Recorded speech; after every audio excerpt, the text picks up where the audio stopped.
Imperialisme dan kolonialisme menyebabkan dampak yang dirasakan masyarakat dari berbagai aspek.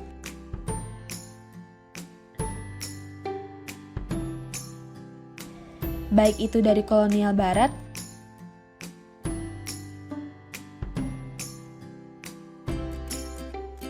maupun pada saat penjajahan Jepang.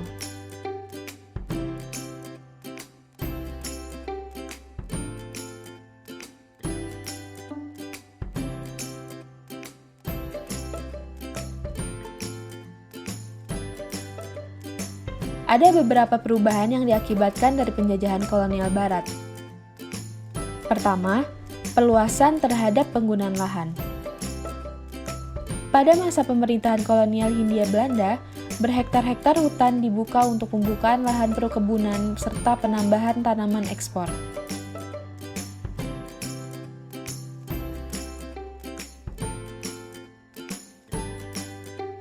Sebagai contoh peninggalannya yaitu saluran irigasi Bendung Komering 10.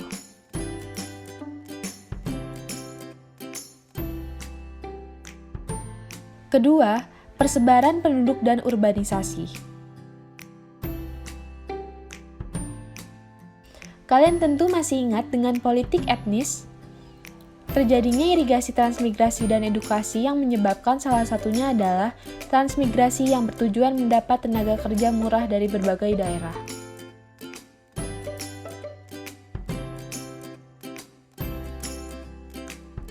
Ketiga, penemuan tanaman baru Indonesia. Beberapa tanaman andalan ekspor dikenalkan dan dikembangkan di Indonesia. Pengenalan tanaman baru sangat bermanfaat dalam pengembangan pertanian Indonesia.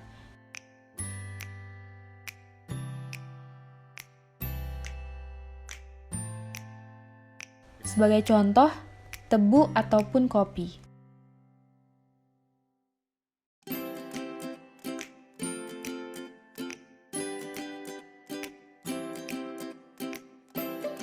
Keempat, penemuan pertambangan. Pembukaan lahan pada masa kolonial Belanda dilakukan untuk pertambangan minyak bumi, batu bara, dan logam.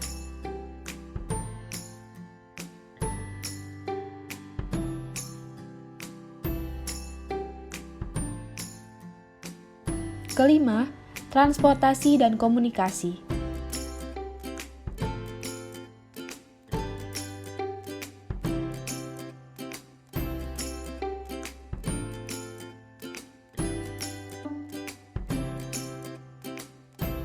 Kemajuan transportasi dimulai pada masa Hindia Belanda. Sebagai contoh, Jalan Anyer Panarukan, rel kereta api, hingga jaringan telepon. Keenam, perkembangan kegiatan ekonomi. Beberapa perkembangan dalam ekonomi terlihat pada masa kolonial barat. Perkembangan perkebunan menjadi bervariasi, pembukaan perusahaan baru melahirkan jenis pekerjaan baru, dan kegiatan impor dan ekspor mengalami peningkatan yang signifikan.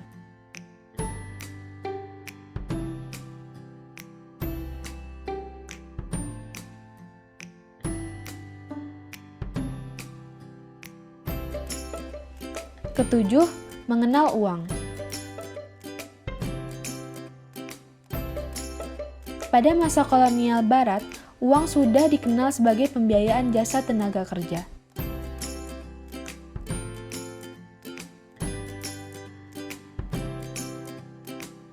Kedelapan, perubahan pada aspek pendidikan yang terdiri dari pendidikan tinggi dimulai dari berdirinya ITB dan IPB,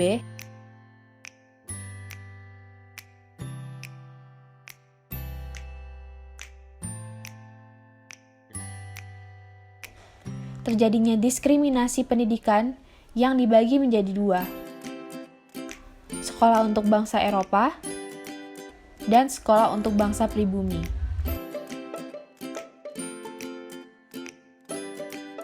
Sehingga muncul pergerakan pendidikan diawali dengan taman siswa yang didirikan oleh Ki Hajar Dewantara.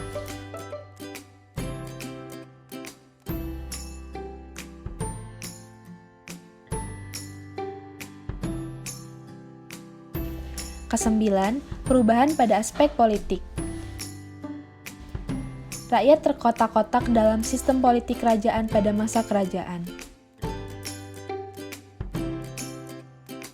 Terbentuknya pemerintahan Hindia Belanda yang menguntungkan rakyat menjadi bersatu memperjuangkan kemerdekaan.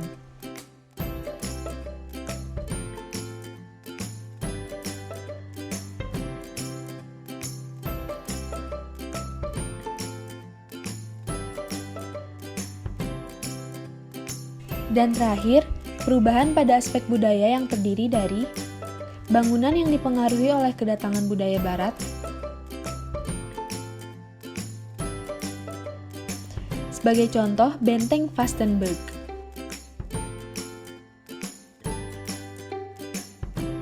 Penyebaran agama Kristen meluas di Asia, khususnya masuk ke Indonesia.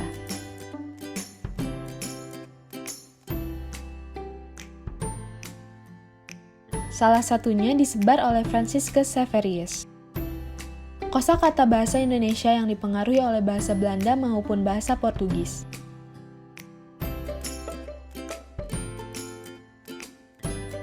Gaya hidup yang diikuti dari bangsa kolonial Barat.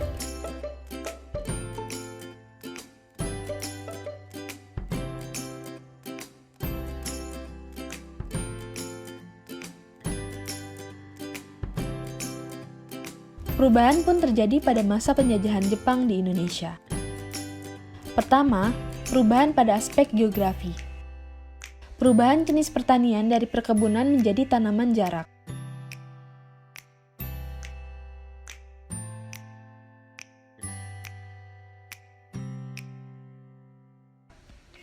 Migrasi penduduk ke berbagai wilayah untuk mendukung Jepang melawan sekutu.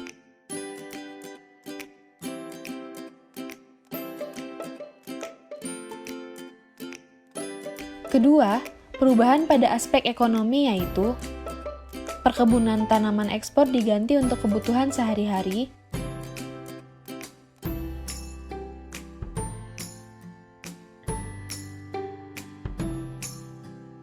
pembatasan ekspor menyulitkan rakyat memperoleh bahan pakaian,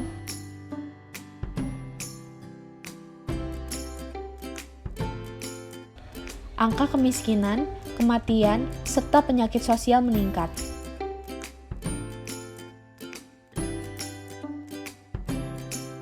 Ketiga, perubahan dalam aspek pendidikan. Pengenalan budaya Jepang dilakukan di sekolah-sekolah. Pengenalan dan penggunaan tradisi Jepang,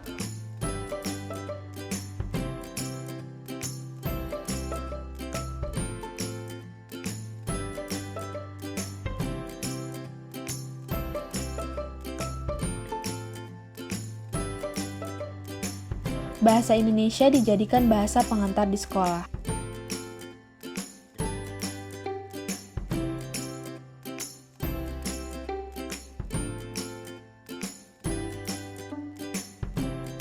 Keempat, perubahan pada aspek politik. Jepang melarang dan membubarkan semua organisasi pergerakan politik yang pernah ada di masa kolonial Belanda. Muncul gerakan-gerakan bawah tanah, dan revolusi politik di Indonesia yakni kemerdekaan Indonesia.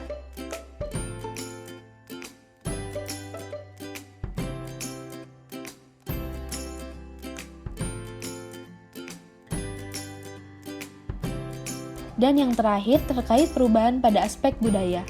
Jepang berusaha menjepangkan Indonesia. Kemudian terjadinya perlawanan akibat menantang ajaran Jepang yang tidak sesuai dengan agama dan budaya Indonesia. Dan bahasa Indonesia yang mengalami perkembangan yang sangat pesat.